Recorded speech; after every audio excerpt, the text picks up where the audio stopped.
guys, welcome to my channel, Watch Autumn Keto. My name is Autumn and I've been on the keto diet since September of 2017. Over the past year and a half, I have lost around 80 pounds with keto, and so I just wanted to make this video today to give you 4 of my tips and tricks for starting and or staying on the keto diet. Tip number 1 is do your research. I feel like a lot of people just jump into the keto diet, and if you don't really take some time to look into it, you just think, oh, butter, bacon, eggs, boom, that's it. And you attempt to do that for a week and it might even work, but then you start to feel burnt out and restricted, and then you're like, oh, the keto diet didn't work for me. And it's not that the keto diet didn't work for you, it's just that enough research wasn't done to understand how to make the diet sustainable for you. As a part of that, I would also say be prepared to know what you're going to eat every day for the first 2 to 4 weeks.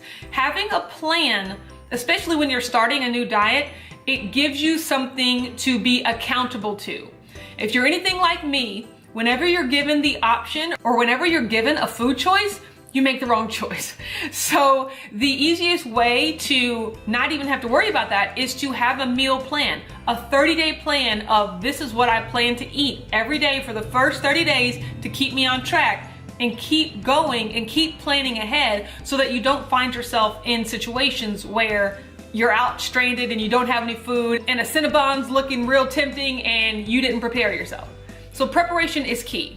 Tip number 2, and this was something that I really had to learn the hard way. Start with food that you actually like.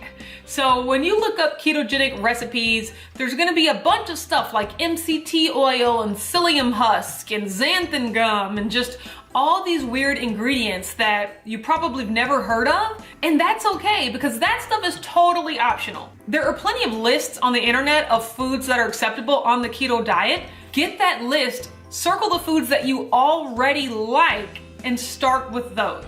I can tell you from my own personal experience, the weekend before I decided to start the keto diet, I went to Sam's Club and I bought $400 worth of food that I had never even thought about eating in the years prior, just because I knew you could have it on the ketogenic diet. Secret keto confession, I don't really like avocados, and that's okay. But I knew that avocados were a staple of the diet, so here I go buying all these avocados, and guess what? They went bad. I bought a jug of MCT oil. For what? Guess what? It is literally still sitting in my pantry unopened a year and a half later. I bought chicken meatballs, just a bunch of things that didn't make sense for me to eat when I know for a fact that I already love butter, I already love eggs, I already love bacon, I already love broccoli and cauliflower and olive oil, and that's exactly what I ended up eating the first few weeks anyway. So all that stuff was just sitting in my pantry going bad because I went right out the gate trying something new. The ketogenic diet is gonna be new enough. You don't need to be introducing new foods while you're just trying to get acclimated to the diet. Tip number 3, no cheats for at least the first 90 days. One of the things that the keto diet has taught me was that there's just no way around it. To lose weight and to get healthier, you just have to consistently eat properly. That's it. In regular diet culture, we've gotten so used to, I can eat well during the week and then go on a 2-day binge on the weekend. And then Monday I start it all over again. And by Friday and Saturday or Saturday and Sunday, I'm going crazy. Like, there's no way around it. If you want to be successful, you've got to follow the plan for more than just a week. You're never gonna be successful if you don't have 2 key things: discipline, consistency. That's all it takes to be successful at anything. So when you're thinking about that in terms of your diet, be disciplined. Just eat the food that's part of your food plan consistently for at least 90 days. And my thought process is, if after 90 days you want a cheat meal or a cheat day or something, I'm personally okay with those.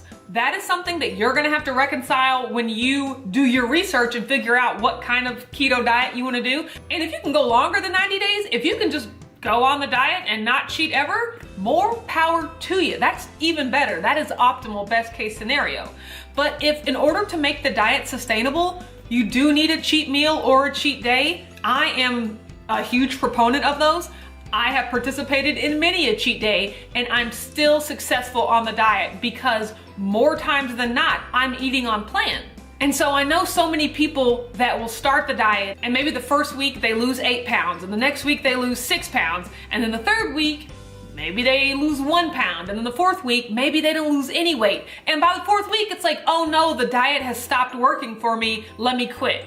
And that is not the case. Your body needs time to adjust and it's gonna take longer than 4 weeks. For me personally, the first month I was on keto, I lost 8 pounds. The second month I was on keto, I lost 8 pounds. The third month I was on keto, I lost 15 pounds. And if I would have looked at 8 pounds and thought, oh, that's not enough, this diet, I'm not losing quickly enough, this diet's not working for me, I might have given up and not really pushed through to that threshold that really made me realize that, oh wow, keto works if you stick with it and if you're truly disciplined. And I'm really proud of myself because I was one of those 5 on, 2 off type people my entire dieting life, but I made a plan. That's why it's important to make a plan. And I wrote down everything I was gonna eat and I prepared it so that when Saturday came, when the first Saturday of the ketogenic diet came, I had to actually mentally trick myself and pretend I was still at work because that's how we gauge when it's time to eat. It's okay, normally if it was 8:30, I'd be having a coffee and then by 11:30, I'd be having lunch. And so I would gauge when I was supposed to eat on the weekend for when I normally ate at work during the week.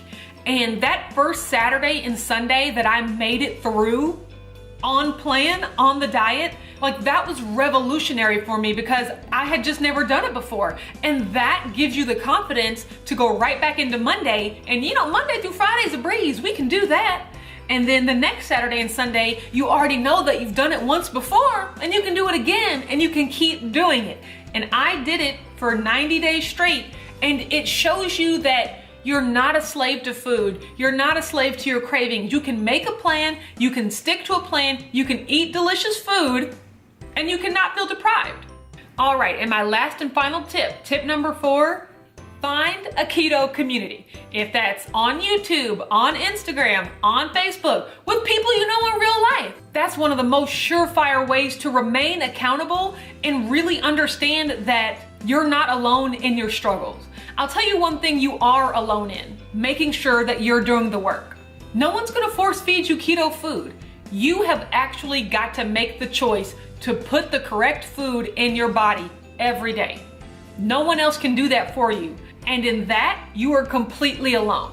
But in your struggles, in your temptations, and your desire for new recipes, and your desire to vent, there are tons of people out there going through the exact same thing that you are. And to find that and to read that and to really realize that you're not alone or something's not wrong with you because for 30 days in a row, you're doing great. And for day 31, you just want to flip a table because you have such a bad craving, to realize that that's normal and everybody feels it, and just to work your way through it and to let the community know your struggles. And it's also a place for great information. People are always sharing information, recipes, tips on fasting, tips for exercising. There's so much information out there, and it's so much more meaningful when it comes from a person that you know is going through the same things that you're going through. So you're already on your way with step 4 if you're watching this video, because you're already part of my community, and I really, really love that. And I'm glad you're here. And I want you to know that if I was successful, if I, the person that tried so many diets, Weight Watchers, Jenny Craig, juicing, vegan, everything, I've tried everything. If I can find something that works for me and make up my mind, because that's all it takes. You got to make up your mind. If I can finally get to the point where I made up my mind that I was going to be disciplined and consistent with this diet, if I can do that, anyone can. Because I know exactly how it feels to feel hopeless, to feel, well, I guess I'm just a fat person forever. I guess this is my life now. But to really truly know that that's not the life you want, but to honestly believe that you don't have the power to change it. I'm a slave to donuts. I'm a slave to Doritos. They all taste too good. I can't do it. I'm here to tell you, you can do it. You can, but you have to make up your mind, and you have to be disciplined, and you have to put it into action. All right, that's enough of me rambling. Thank you so much for watching this video. I hope that these tips helped you if you're just wanting to start the diet, or if maybe you've done the diet for a little bit and you've fallen off. Hopefully you can start to re-implement some of these tips that'll help you be successful this time around. Thank you so much for watching this video. If you like it, don't forget to give it a thumbs up and subscribe to my channel, Watch Autumn Keto. I make weekly meal preps, weekly what I eat Wednesdays, monthly weigh-ins, and monthly keto crate reviews. You can also find me on Instagram at Watch Autumn Keto. Thanks, and I'll talk to you later.